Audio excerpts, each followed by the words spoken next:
Today, we're diving into the world of Isekai anime, where the protagonist is secretly a monster in disguise. They act weak, stay humble, or pretend to, and then casually obliterate everything when push comes to shove. So, grab your potions, equip your cheat codes, and prepare for some anime MCs who could probably solo a god, but would rather open a tea shop. Let's get into it. Number 10. The Eighth Son? Are you kidding me? Imagine waking up one day and finding out you're the eighth son in a broke noble family. Not first, not second, eighth. At that point, your only inheritance is probably a rusty sword and some stale bread. But Wendelin, our MC, isn't just some poor kid. He stumbles upon ancient magic and becomes one of the strongest mages in the kingdom. But does he flex it? Nah, he keeps it low-key like he's worried someone's gonna ask him for rent money. He could literally solve wars in seconds, but instead, he's out here being the quiet magic student like he's in Hogwarts Extra. This is Emiverse Studio. Watch this video to the end and hit that subscribe button now. Number 9. Banished from the hero's party, I decided to live a quiet life in the countryside. This title sounds like a whole novel by itself, but stay with me. Red used to be part of the hero's party. Yeah, that hero's party. Then he got kicked out because some dude thought he wasn't strong enough. Talk about misjudgment of the century. Red didn't argue, didn't fight back. Instead, he said bet and moved to a small town to sell potions and chill. But here's the kicker. This guy is actually a beast in combat. He could fold most adventurers like laundry. And the fact that he just wants to vibe and play house with a waifu while hiding his power? That's peak anime energy. Number 8. Level 1 Demon Lord and one-room hero. Okay, let me paint this picture. A legendary hero defeats the Demon Lord. The Demon Lord comes back years later, but, plot twist, he reincarnates in a cute Shota form.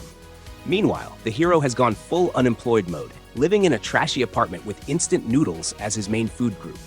But here's the thing, this level 1 Demon Lord still has more brain power and magic capacity than half the kingdom combined.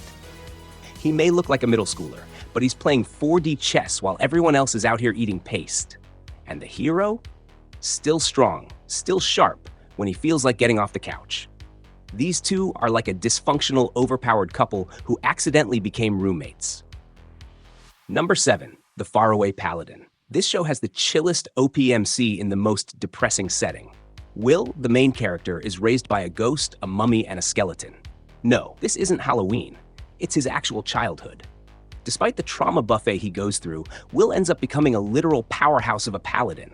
Like, this dude could smite a dragon in his sleep. But instead of bragging about it or flexing in front of crowds, he walks around like a polite honor student on his way to Sunday school. He's so humble it's suspicious. Like, bro, we get it. You're better than all of us. Number 6. Skeleton Knight in Another World. What happens when you fall asleep playing an MMORPG and wake up inside the game as your super OP skeleton avatar? That's Ark's life. This man is built like a tank, covered in enchanted armor, and has magic so broken it should be illegal. But instead of declaring world domination, he hides his face like he owes somebody money. Ark travels around, helps people, saves villages, and tries not to scare people with his literal skull head. But let's be honest, if this guy sneezes too hard, he might blow up a mountain. He's basically the anime version of, I could destroy you, but I choose peace. Number 5. The Eminence in Shadow. Let me just say, this anime is parody and peak.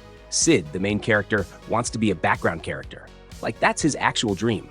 But in secret, he plays the role of the all-powerful Shadow, leading an underground organization and taking out evil like it's his part-time job.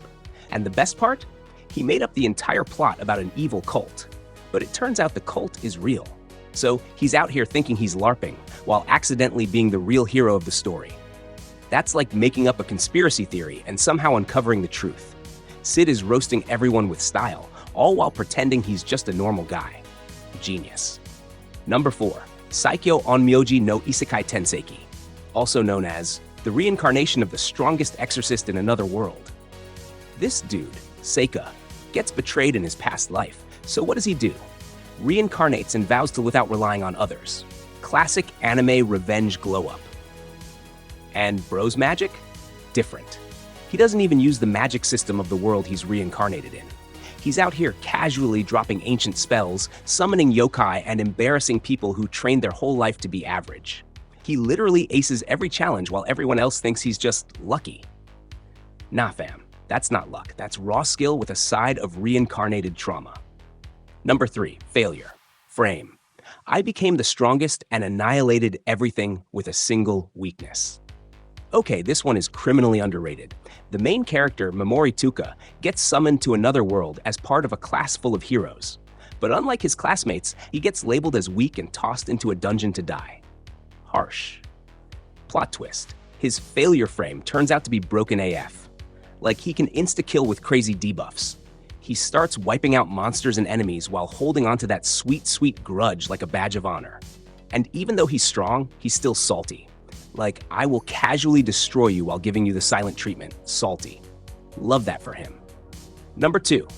I was reincarnated as the 7th prince so I can take my time perfecting my magical ability. This anime is like giving a cheat code to a kid in a candy store and then locking the doors. The MC, Lloyd, is reborn as a prince with access to unlimited magical resources and talent that makes every mage in the kingdom look like they flunked out of wizard school. But what does he want to do? Fight? Rule? Take over kingdoms? Nope. He just wants to read spell books and experiment with magic. He's literally the kid who reads the textbook for fun. He could end wars with a finger snap, but is out here slicing mana particles like he's doing a science fair project. Insane. Number 1. Saving 80,000 gold in another world for my retirement. And now, the goat of humble overpoweredness. Mitsuha isn't your typical isekai protagonist. She doesn't care about power, kingdoms, or romance. All she wants is to stack enough cash to live a peaceful retirement, but she accidentally gains the ability to travel between modern Japan and a medieval fantasy world. What does she do with this power? Imports goods, sells modern tech, builds a business empire, and flexes economic dominance like she's the anime Jeff Bezos. She's not lifting swords, she's lifting stock markets.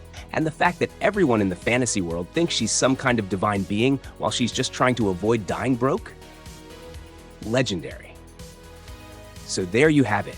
10 isekai anime where the main character is crazy strong but pretends like they're just average Joe. Whether they're hiding their powers out of humility, trauma, or just straight up laziness, one thing's clear.